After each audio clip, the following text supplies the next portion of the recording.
Hello, Teal Nation. From inside the Omaha room at Springbrook Stadium, I'm Sam Wiederhaft.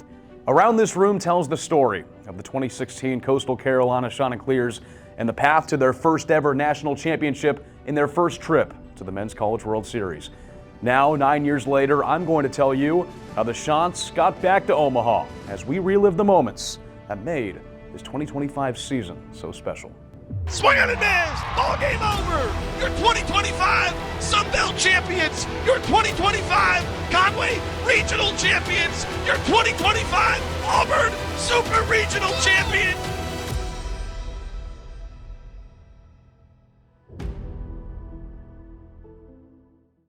After nearly 3 decades at the helm, a legendary chapter came to a close in 2024. Gary Gilmore, College World Series champion, program builder, and the heart of Coastal Carolina baseball, coached his final game. His legacy, unforgettable. His impact, immeasurable. 2025 would be the start of a new era, and a new voice took over, but it was one that was already woven into the program's fabric. Longtime assistant Kevin Schnall stepped into the spotlight, carrying with him not only the torch of Gilmore's era, but a bold vision for the future. The Chanticleers returned many familiar faces from 2024, including Sun Belt preseason player of the year, Caden Bodine, who was back for his 3rd season in teal. Bodine had already been regarded as one of the best catchers in the entire country following his first 2 years, and he wanted to make his last ride a memorable one. From the very beginning, Kevin Schnall knew that if the Chants wanted to make 2025 a success, it would be their work on the mound that got them there. I would be very honest with you. This is the deepest, best, most talented pitching staff we've had. We announced our 4 starters for this weekend, and all 4 are guys that could potentially be Friday night arms. You know, we've never been in that situation before. So we're very excited about what that pitching staff looks like. It all started with Game 1. As the lights turned on for opening night for the first time on February 14th, Coastal's new identity was born. Build off the success of the pitching staff, and the timely hitting will follow. Payoff pitch by McKay. Pearson looks out at strike 3.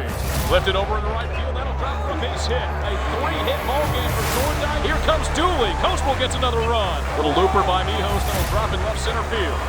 For 2. Pagano swings and misses. Kevin Schnall grabbed win number 1 in dominating fashion, an 11-1 run rule victory where the Chants allowed only 3 hits, and Caden Bodine provided the finishing blow. Bodine flies it deep into the left field. After grabbing 4 wins at Baseball at the Beach to start off the season, the Chants took a trip to Jacksonville for the Jax College Baseball Classic. They fell in their first game to Alabama, and things were looking bleak in Game 2 as Ohio State scored 5 early runs, but the Chants found their groove and came back to win their first extra innings game of the season, 10-8 over the Buckeyes. 1 day later, the bats stayed hot and Coastal won their first game over a ranked team, 10-3 the final over number 12, NC State. The Chants returned home for a midweek win over UNCW and then a 3-game series against Rutgers. After a dominating 10-0 win in Game 1, the Chants ran into trouble in the Saturday contest, down 5-4 entering the 9th inning. But Ty Dooley wanted something to say. Then, bow time came at the right time.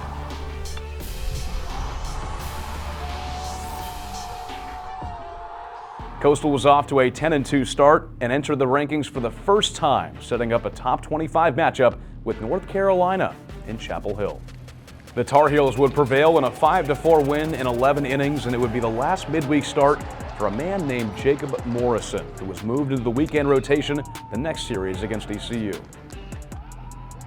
The starting rotation was set. Jacob Morrison on Fridays, Cameron Fluke on Saturdays, and Riley Eichhoff on Sundays. And they flexed their muscles in the Sun Belt opening series against Georgia Southern as the pitching staff allowed only 4 runs in 3 games. A big top 25 series was on the horizon. Coastal was up to number 16 and they traveled to Alabama to take on the 18th ranked Trojans. Game 1 saw the Chants explode for 11 runs, and Dominic Carbone struck out 7 through 4 relief innings in the 11-3 victory. The next 2, however, saw the Chants lose 2 late leads as the Chants fell in the series to the Trojans. It would be their only series loss all year. It was a quick turnaround as Coastal traveled to Clemson just 2 days later on March 25th to square up with the Tigers, ranked 3rd in the country. This time, it was the freshman Luke Jones' time to shine as he pitched 4 shutout innings. Coastal packed their punch in the 3rd with 2 3-run home runs from Sebastian Alexander and Megan Pato. Hammered to left field, and that one's not coming back. The Shants took that momentum and ran with it, winning 12 of their next 15 games and taking series over Texas State, Arkansas State, Georgia State, and Marshall. The group was coming together with young talent making an impact in the order. And a pitching staff that was putting the country on notice. April 22nd would be an important date when telling the story of the 2025 Shants. It was a 4-2 loss to the College of Charleston, but it started something incredible. Just don't call it unbelievable. The next game sparked one of the longest winning streaks in college baseball history.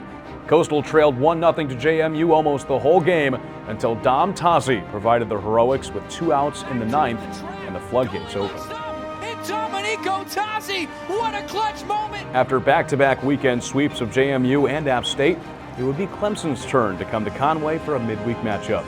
In front of a record-setting crowd, the Shants secured the season sweep. And leaps and reels it in. Are you kidding me? He's got a trifecta. 3 pillars for Coastal baseball: score first, win the big inning war, and get to 7 runs.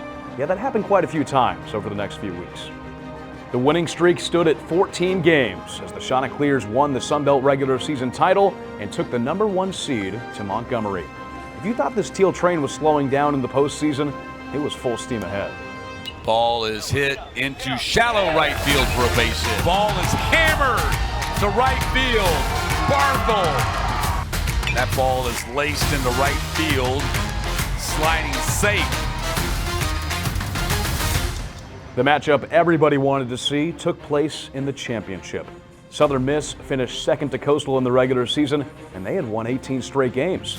But these Shants weren't fazed, and a 5-run fifth would lay the path to a celebration in Montgomery.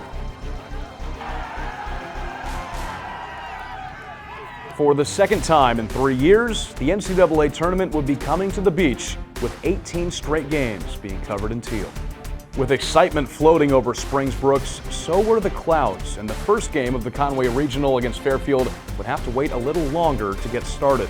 But once it did, Teal Nation got to see the first episode of Coastal After Dark.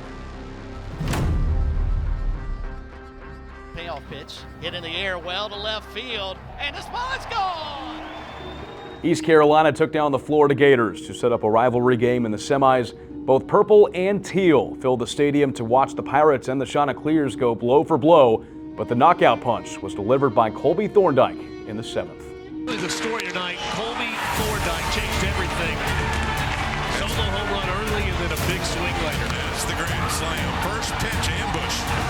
Out to right. That broke this game open. Colby Thorndike. Coastal had made it to their 4th regional final in a row, and who better to have on the mound than number 26. This time, our Shants weren't leaving empty-handed. Coastal has won 21 in a row. Amazing. 1-0 your final. The first super regional appearance for the Shants since 2016 would see a trip to Auburn, who held the 4th national seed. On a humid night at Plainsman Park, 2 Shants booked some flight passes to home. The righty winds and deals. Fastball hit high in the air, deep left field. Way back there. Adios, amigos. A payday from Pato. Here's the 2-0. Breaking ball hit high in the air, deep right center field. Looking up is Irish, and this baby is out of here. It's go time. First long ball since March 10th against Wake Forest. Once again, weather would stand in the way, and a delay of nearly 2 hours in the 5th inning would push the game into the early morning hours and gave the home team some juice. But the thing about Coastal After Dark, it doesn't air in prime time, it airs in bow time. Bow time, there it goes, deep right field. It's bow time. Second home run of the ball game. Sayonara into the night here in Auburn. Shots up, 7-6. No sleep, no problem. With the Shants 1 win away from their 2nd ever trip to Omaha, they could taste it. Besides, you've won 22 straight games. Why not one more? Runners take their lead and the pitch. Inside corner, called third strike. McMurray frozen. Base hit into center field by Walker Mitchell. Johnson kicks and deals. He struck him out. Fastball over the outside corner. Frelick goes down on strikes. His ball hit on the ground. Right to Walker Mitchell. He fields, throws to first. Put this one in the book. Ball game over. Ball game over. Shots win. Shots win. Your 2025 Sun Belt champions. Your 2025 Conway Regional champions. Your 2025 Auburn Super Regional champions. For the first time in 9 years, Omaha would see shades of teal. Let's go! Let's go! The Chants brought with them 23 consecutive victories, the longest winning streak ever entering the Men's College World Series. And how perfect that the first matchup was with Arizona, the same team that Coastal beat in 2016 for the national championship. And what did I say about getting to 7 runs? Well, that happened in the 8th inning and propelled Coastal to another double. And the 0-2 swung on and hit off the end of the bat. And Sykes, hustling out of the box, will end up on second with a double. Fastball looped into center field, and that will get down for a base hit. Rounding third is Sykes and scoring. Here's the 3-1. This ball line into right center field. Let's add an insurance run to the scoreboard. Barthel hits to second. 2 days later, Big Mo towed the rubber against Oregon State and delivered a performance that the Grand Strand will talk about for years to come. And the pitch. Swung on and missed. Fastball over the inside corner. Morrison working quickly here. And the pitch. Swung on and missed.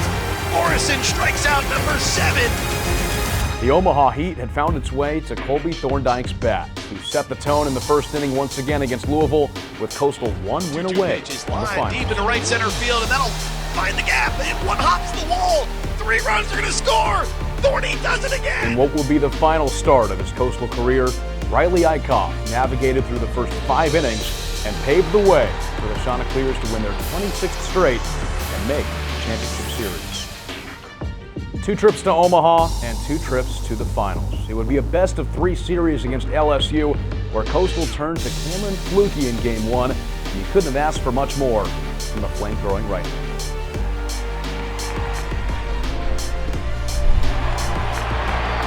Every pitch, every swing, every play had all the 25,000 fans at Charles Schwab Field at the edge of their seat for 2 games, but this time, a national championship in Conway would have to wait.